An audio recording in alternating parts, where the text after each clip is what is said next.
Une arrivée en grande pompe et un conducteur un peu particulier pour ce tout premier voyage du tram 10. Un souverain très actif qui n'a pas hésité à aller saluer la foule pour le plus grand plaisir des riverains. J'habite juste à côté là-bas et que ma mère elle m'a dit qu'il y avait le roi qui venait et je me suis dit ouais c'est pas une mauvaise idée de venir voir. Parce que je voulais voir le roi, je l'avais jamais vu. On est des habitants de Neder-Overbeek et on est venu voir l'inauguration et puis le roi et puis voilà, l'ambiance. Le projet contesté à ses débuts par certains riverains séduit à présent ceux qui ont fait le déplacement aujourd'hui.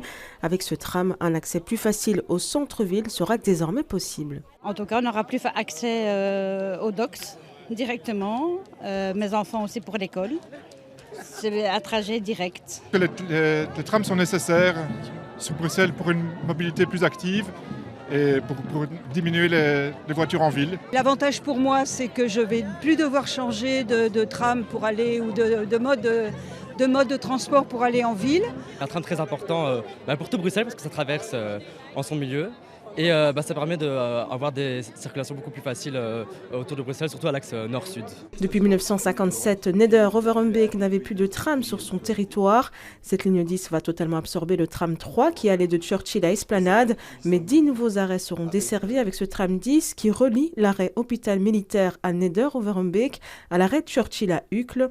La STIB se félicite de l'avancée du projet dont le permis de construire a été délivré en novembre 2022. Les travaux étaient assez rapides, même s'ils ont entraîné un peu de perturbations pour les habitants, pour les gens qui habitaient ici.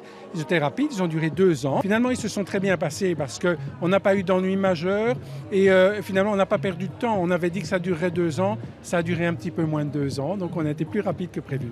Le tram 10 sera officiellement mis en circulation ce lundi 23 septembre.